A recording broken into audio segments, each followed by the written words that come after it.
कथा वाचन झाल्यानंतर आपल्या सोयीप्रमाणे म्हणजे विशेषतः कर्त्याच्या सोयीप्रमाणे त्याच दिवशी किंवा दुसऱ्या दिवशी सत्यनारायणाच्या आपण जी पूजा केलेली आहे त्याची उत्तर पूजा करायची आहे. अर्थात ही उत्तर पूजा जी आहे ती दुसऱ्या दिवशी करण्याची प्रथा जर असेल तर त्याप्रमाणे करावी. नाही तर त्याच दिवशी जरी पूजा केली तरी हरकत नाही, परंतु उत्तर पूजा फक्त करून ठेवायची, विसर्जन मात्र करायचं नाही. पहिल्यांदा उत्तर पूजा करण्यापूर्वी आचमन करायचं आहे. केशवाय नमः, नारायणाय नमः, माधवाय नमः, गोविंदाय नमः. पुन्हा आचमन करायचं. केशवाय नमः, नारायणाय नमः, माधवाय नमः, गोविंदाय नमः. हात जोडायचे. विष्णवे नमः, मधुसूदनाय नमः, त्रिविक्रमाय नमः, वामनाय नमः, श्रीधराय नमः, ऋषिकेशाय नमः, पद्मनाभाय नमः, दामोदराय नमः, संकर्षणाय नमः, वासुदेवाय नमः, प्रद्युम्नाय नमः, अनिरुद्धाय नमः, पुरुषोत्तमाय नमः, अधोक्षजाय नमः, नारसिंहाय नमः, अच्युताय नमः, जनार्दनाय नमः, उपेंद्राय नमः, रये नमः, श्रीकृष्णाय नमः. हातात अक्षता घेऊन हात जोडून बसायचं. सत्यनारायणाचं स्मरण करायचं. श्रीमन्महागणाधिपतये नमः, इष्टदेवताभ्यो नमः, कुलदेवताभ्यो नमः, ग्रामदेवताभ्यो नमः, स्थानदेवताभ्यो नमः, वास्तुदेवताभ्यो नमः, श्रीसत्यनारायणाय नमः. सर्वेभ्यो देवेभ्यो नमः, सर्वेभ्यो ब्राह्मणेभ्यो नमो नमः. विघ्नमस्तु. तिथिर्विष्णुस्तथा वारो नक्षत्रं विष्णुरेव च, योगस्य करणं विष्णु सर्वं विष्णुमयं जगत्. अद्यपूर्वोच्चरितवर्तमान एवं गुणविशेषणविशिष्टायां शुभपुण्यतिथौ म्हणायचं मम आत्मनः सकलशास्त्रपुराणोक्तफलप्राप्त्यर्थं श्रीसत्यनारायणपूजनाङ्गभूतम् अद्य पंच उपचारैः. हातातल्या अक्षतांसह पाणी सोडायचं. उत्तर आराधनं करिष्ये. पुन्हा हातात पाणी घेऊन ते दामनात सोडायचं. निर्विघ्नार्थं महागणपती स्मरणं करिष्ये. हात जोडून गणपतीचं स्मरण करायचं. वक्रतुंड महाकाय सूर्यकोटिसमप्रभ निर्विघ्नं कुरु मे देव सर्वकार्येषु सर्वदा. महागणपतये नमो नमः. निर्विघ्नं कुरु.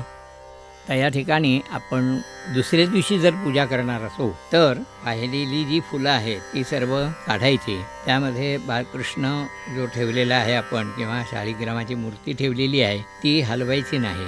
त्याचप्रमाणे नवग्रहांची जी स्थापना केलेली आहे ती पण हलवायची नाही. अशा रीतीने वाहिलेली सर्व फुलं किंवा तुळशी ज्या असतील, हार वगैरे जो असेल तो सर्व अलगदपणे काढून बाजूला ठेवायचा आहे. ही दुसऱ्या दिवशी जर पूजा करायची असेल तरची पद्धत आहे. आणि त्याच दिवशी जर पूजा करायची असेल तर नाममात्र एक फूल वाहिलेलं काढायचं, वास घेऊन उत्तरेत दिशेला ठेवून द्यायचं. आणि आता गंधापासून पुढे सत्यनारायणाची उत्तर पूजा करायची आहे. प्रथम गंध व्हायचं. श्री सत्यनारायणाय नमः. विलेपनार्थे चंदनं समर्पयामी. देवाला अक्षता व्हायच्या. श्री सत्यनारायणाय नमः. अलंकारार्थे अक्षतान् समर्पयामी. हळदी कुंकू व्हायचं. महालक्ष्मी नमः. हरिद्रां कुंकुमं सौभाग्यद्रव्यं समर्पयामी. देवाला आता फुलं, तुळशी वगैरे जे काही आपल्याला उपलब्ध आहे त्यापैकी व्हायचं. नंतर हार वगैरे घालायचा असला तर तोही घालायचा. श्री सत्यनारायणाय नमः. पूजार्थे कालोद्भव पुष्पं तुलसीपत्रं दूर्वान्कुरान् तथा च बिल्वपत्रं पुष्पमालां समर्पयामी. त्यानंतर अगोदर उजव्या हाताने उदबत्ती ओवाळावी, नंतर निरांजन ओवाळावं आणि डाव्या हाताने घंटा वाजवावी. श्री सत्यनारायणाय नमः. धूपम् आघ्रापयामी. श्री सत्यनारायणाय नमः. दीपं दर्शयामी. या वेळेला महानैवेद्य दाखवायची प्रथा आहे. अर्थात महानैवेद्य जर तयार नसेल तर त्याच्याऐवजी पेढे किंवा दूध साखर वगैरे अशा तऱ्हेचा नैवेद्य दाखवून मग पुढे पूजा पूर्ण करायची. त्याकरता सोयीस्कर जागी पाणी टाकून चौकोन करायचा आणि त्याच्यावर नैवेद्य ठेवायचा. त्या नैवेद्यावर तुळशीपत्र ठेवायचं आणि एकदा पाणी फिरवून हात जोडायचे. श्री सत्यनारायणाय नमः. नैवेद्यार्थे व्रतस्थापित संपादित नैवेद्यं समर्पयामी. प्राणाय नमः. अपानाय नमः. व्यानाय नमः. उदानाय नमः. समानाय नमः. ब्रह्मणे नमः.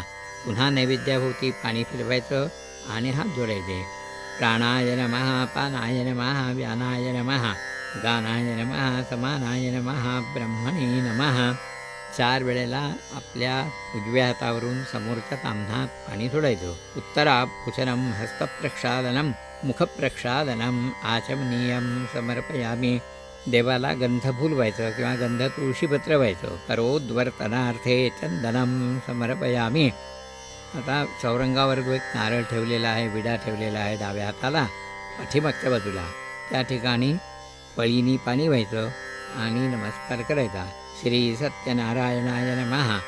मुखवासार्थे पूगी फलतांबूलं समर्पयामी. कृतपूजा सांगता सिद्ध्यर्थं सुवर्णपुष्पदक्षिणां समर्पयामी. फलार्थे यथा संपादित फलं नारिकेलफलंच समर्पयामी. नंतर कापूर लावून उजव्या हाताने तो ओवाळायचा, डाव्या हाताने घंटा वाजवायची. श्री सत्यनारायणाय नमः. कर्पूरार्तिक्य दीपं दर्शयामी. हातात गंध अक्षत फूल घेऊन 1, 3, 5 अशा यथाशक्ती प्रदक्षिणा घालून देवाला हातातलं गंध अक्षत फूल व्हायचं. श्री सत्यनारायणाय नमः. प्रदक्षिणापूर्वक पुष्पांजलीं समर्पयामी. नमस्करोमी. हातात अक्षता घेऊन खाली बसायचं आणि प्रार्थना करायची. आवाहनं न जानामि तवार्चनं पूजांचैव न जानामि क्षम्यतां परमेश्वर. मंत्रहीनं क्रियाहीनं भक्तिहीनं सुरेश्वर. यत्पूजितं मया देव परिपूर्णं तदस्तु मे. अपराधसहस्राणि क्रियन्ते अहर्निशं मया. दासोहमिति मां मत्वा क्षमस्व परमेश्वर. आणखीन काही प्रार्थना जे करायची असेल ते मनोमन प्रार्थना करून हातातील गंध अक्षतफूल देवाला अर्पण करायचं. श्री सत्यनारायणाय नमः. मंत्रपुष्पांजलीं समर्पयामी. नमस्करोमी. प्रार्थना पुष्पांजलीं समर्पयामी. नमस्करोमी. पाणी सोडायचं. अनेन कृत उत्तराराधनेन श्री सत्यनारायणः प्रीयतां मम. तत्सद्ब्रह्मार्पणमस्तु. आता दुसऱ्या दिवशी प्रत्यक्षात ही पूजा आपण सोयीच्या दृष्टीने आज करून घेतलेली आहे, पण दुसऱ्या दिवशी सकाळी मात्र विसर्जन करताना आपण गणपतीची पूजा केलेली आहे सुरुवातीला. त्याचप्रमाणे नवग्रहांची पूजा केलेली आहे आणि मग सत्यनारायणाची म्हणजेच भगवान विष्णूंची किंवा शालिग्रामाची बाळकृष्णाची पूजा केलेली आहे. ह्या सर्वांच्यावर विसर्जनाकरता अक्षता पाहिजेत. यान्तु देवगणाः सर्वे पूजामादाय पार्थिवीम्. इष्टकामप्रसिद्ध्यर्थं पुनरागमनाय च आवाहितदेवताः विसर्जयामि. याच्यानंतर अक्षता वाहून झाल्या म्हणजे तो कलश जो आहे तो किंचित हलवायचा आहे. पण दुसऱ्या दिवशी, या दिवशी जर आपण सत्यानारायणाच्या पूजेच्याच दिवशी जर उत्तरपूजा केलेली असेल तर कलश हलवण्याची आवश्यकता नाही. कर्त्याने या ठिकाणी पूजा केलेली आहे. दुसऱ्या दिवशी गुरुजी येणार नाहीत या दृष्टिकोनातून प्रथम देवाला जो आपण चौरंगाखाली विडा नारळ वगैरे ठेवलेला आहे, सुपारी फळ वगैरे जे काही असेल ठेवलेलं ते, आणि आणखीन एखादं फळ वगैरे असं एका ताम्हणात घ्यायचं. त्या नारळाला आपण कुंकू लावायचं आणि थोड्याशा अक्षता पण ठेवायच्या त्यामध्ये. आणि त्यानंतर पुढील मंत्र म्हणून तो प्रसाद म्हणून कर्त्याला गुरुजींनी द्यायचा आहे. फलेन फलिदं सर्वं त्रैलोक्यं सचराचरं तस्मात् फलप्रदानेन सुफलाश्च मनोरथाः. असं म्हणून आशीर्वादाचा किंवा हा प्रसादाचा नारळ फळं वगैरे ही गुरुजी कर्त्याला देत आहेत आणि ती स्वीकारल्यानंतर ते ताम्हण आपल्या मस्तकी लावायचं. आणि पत्नीसह जर पूजेला बसलेले असतील तर ते आपण ताम्हण जे आहे ते पत्नीला द्यायचं आहे. पत्नीनेही आपल्या कपाळाला लावायचं आहे आणि देवापुढे नेऊन ठेवायचं आहे घरातल्या.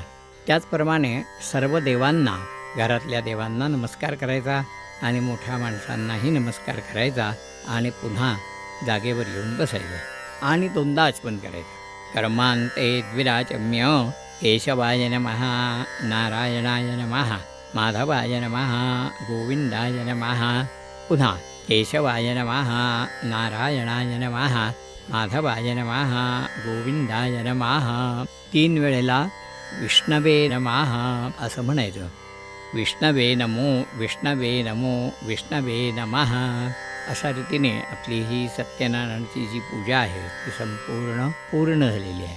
त्यानंतर आरती करायची आहे आणि आरती झाल्यानंतर गुरुजींनी कर्त्याला त्याचप्रमाणे पत्नीला तीर्थ आणि प्रसाद द्यायचा आहे आणि तो देऊन झाल्यानंतर मग बाकीच्यांना प्रसाद द्यायचा आहे. प्रथम गुरुजींनी कर्त्याला तीर्थप्रसाद द्यायचा आहे.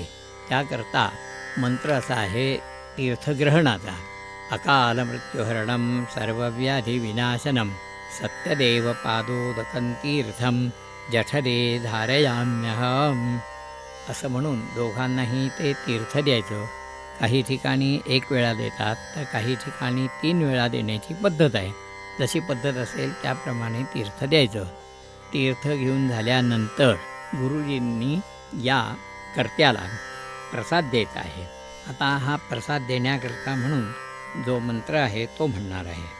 नारायण प्रसादो यो गृह्णीयात् भक्तिभावतः सर्वान् कामान् अवाप्नोति प्रेत्य सायुज्यमाप्नुयात् असं म्हणून कर्त्याला आणि त्याच्या पत्नीला प्रसाद द्यायचा आहे. प्रसाद घेऊन झाल्यानंतर हात धुवून मग कर्त्याने गुरुजींना तीर्थ आणि प्रसाद द्यायचा आहे. म्हणजे ही पूजा पूर्ण झाली. तत्सद्ब्रह्मार्पणमस्तु.